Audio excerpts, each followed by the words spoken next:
1 minute, coming to having a game, playing well, and then going back to being a father. What does that say to you as a teammate?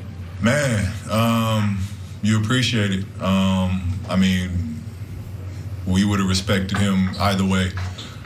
We know the decision and how big of a moment this is for his family. It's my respect for him is 100. He had a win-win situation, and I think he's just showing his commitment to this team, and to be able to balance both, it's an incredible thing that he did. Honestly, this game, it's a game at the end of the day. He would have had my full, vote to be with his family and miss the game tonight. But it just shows, his commitment to this team. Thank you. Next, we will go to Law Murray. Hey, Paul, congrats on the win tonight. You got the same team on Sunday, but it's a matinee game, and this team has had inconsistent performances in early starts before going back to last year. Obviously, the tough game against Dallas, and then the rough start against Chicago, even though you guys were able to get that one in the end. How do you kind of change the preparation, knowing that it's the same team but a different start time in less than 48 hours? Yeah, I mean, we just got to come ready. That's all it is. Just come ready. Just be prepared. Get into our preparation early. That's all it is. Simple as that. We just got to be ready, whatever it is, whatever it takes, whatever it is. Everybody just got to start that engine early. No, we got our marching orders for the weekend. We all got to come ready. Just got to get your preparation on a little bit early on Sunday because it is a day game. It's an early tip. Yes, it is. You know what? I can probably get some golf in, but Boyd over here. Oh boy, you're gonna play. I think we've been doing a good job of just differentiating between pick and rolls 2 and 2, and then one-on-one drives. We got to help the low man. So we've been doing a good job just trying to see the difference between the two, and just trying to stay active on that low man awareness. Thank you. Thank you. Next up, Law Murray. Thanks, congrats on the win tonight.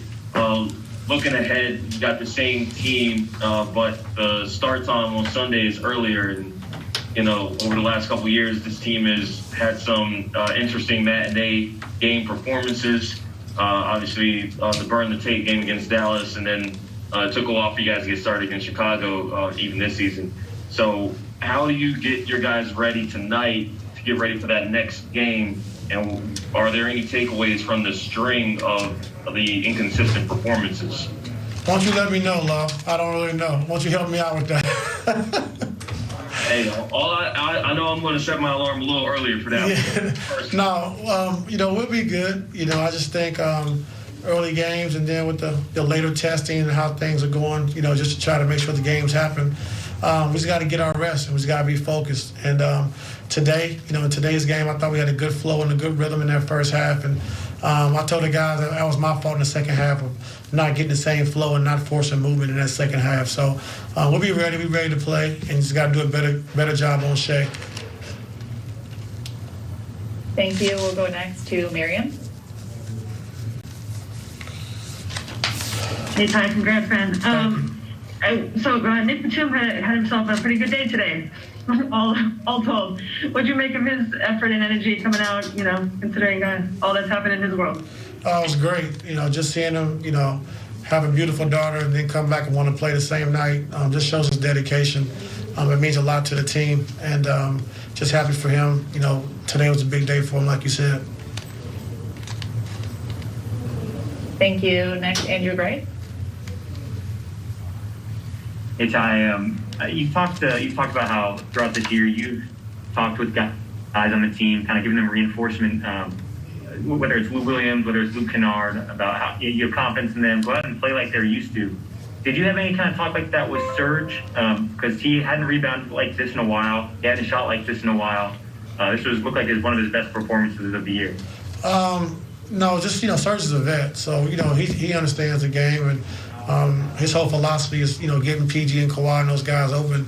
And the ball's going to find them if we're playing the right way. And I thought he did a really good job on the offensive glass and being big down low, having a presence. And so when he's playing like that, we are a different team. And I thought Zook came in the first half and did a great job as well. Corey Maggette, I'm looking at the stat sheet. This is a weird one on Nick Batum. He has 4 threes and a baby. Wow. Yeah, there's a baby on the stat sheet. Congratulations. Congratulations, Nick. I'm surprised. I don't even know if he got any rest.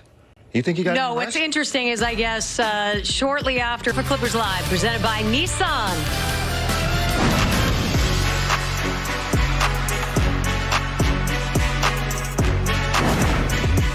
Well, we heard Serge Ibaka tell Christina Payne post-game, we knew we had to come out, be aggressive.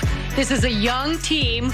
We kind of have to meet their energy. And so we saw the aggressive Clipper posture early, padded that lead. It was nice and healthy by the time they got to halftime. But the antics continued because these kids put up a fight. So Kawhi Leonard probably spent more time in that fourth quarter than you would have liked. But the Clippers keep the win streak alive as you're seeing Corey Maggette in downtown Los Angeles. It's another W for the Clippers. I guess what I liked most of all is we kind of pour into this box score. Mm-hmm. This was a different way to win the game. We've gotten used to these Clippers shooting from deep and just destroying teams. They didn't have that going on tonight, so we got a different look as they damaged the paint. Well, overall, when I look at the stat sheet, Serge Ibaka said one thing in the press conference, practicing good habits. And if you look at their defense, they did a great job of understanding it. They didn't shoot the three particularly well, 10 for 13. But the way they moved the basketball, the way that they were basically brought a lot of energy on the defensive end, it allowed them to generate a lot of transition points. When you have more transition points, you're able to get into your transition offense and allows more downhill play, meaning drives to the basket. We saw that they really took advantage, Jeannie, inside with the Clippers bigs in Ivica Zubac and Serge Ibaka tonight. So they knew exactly what they wanted to do, but they were very detailed about doing it. Yeah, especially early on inside. So kudos to OKC, who went in at half and made some adjustment. But you know what? There's nothing you can do about Kawhi Leonard. You could sit in that locker room for days, weeks, months, years. He's unstoppable. Well, again, at the stat, he's 10 for 21 he had 31 points again, back-to-back 30-point games. He got to the foul line. I love getting to the foul line, 10 for 10. But before you know it, he had 16 points, and then it's just how did Kawhi get 31 points? Because he stayed patient. He played within the offense. The ball movement got back to Kawhi. They ran a lot of plays, a couple of down screens for Kawhi to get to that low post. But when he shoot the basketball, he was 1 for 7 for the three. But he attacked the basket. That's what you want from your star player. If you're not shooting the three very well, if you're not really getting to your spot, you attack the basket. He did that, getting to the line.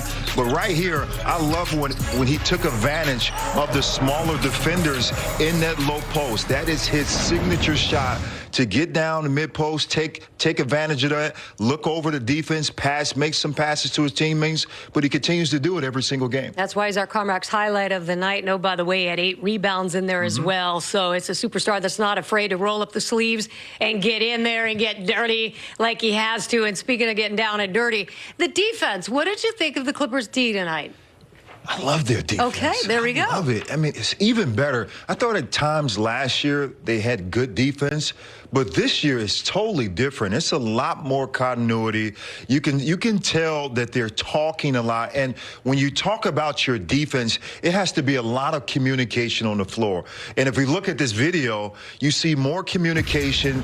You see the team playing with a lot of energy. Right now, it's you help the helper. Nicholas Batum gets beat a little bit off the dribble. He goes back and get a shot block. Kawhi Leonard takes his time. There you go again. Nicholas Batum. He's in the plate. There's Nicholas Batum again with another block. They knew exactly. I'm just going to keep saying his name again. Nicholas Batum gets another block. Look at Serge Ibaka and Luke Kennard right now patrolling the paint. Kawhi Leonard gets a steal, but they just did a great job. And I love this right here. Let's talk about this. The first play starts with the switch. Marcus Morris is communicating early to Kawhi Leonard. Right now, if that backdoor cut happens, you have Paul George waiting in the back, Jeannie. Good individual defense right there by Marcus Morris, and a great stunt by Luke Kennard to force Shai Gilgeous-Alexander to make a play. Right again, Serge Ibaka takes his time. He plays individual defense. Again, right here starts with Marcus Morton digging, taking a stunt. Luke Kennard sees the play, gets a deflection, and forces his team to attack with 3 seconds on the shot clock. Great individual defense again. Serge Ibaka recognized the play, and Kawhi Leonard is waiting. If it's the pass in the corner, he takes a play. But they made the pass to that half-court area, and he gets the play. He stops the basketball. It's just great individual defense by every single player on the floor, and that's what you like. I know Coach Ty Lue will show that defensive sequence in their film session, because that's what you want. You want everyone to get in on the defense and play the right way. 5 blocks in that first quarter. So the defense situations, just getting to know each other out there on the court, getting to know the systems that Ty wants to run, and then having trust in each other. Yeah, it's really about trust on the defensive end. Now, if a person drives a blow by, you want to know that your second line of defense, you got me. Your second line of defense is there to help you.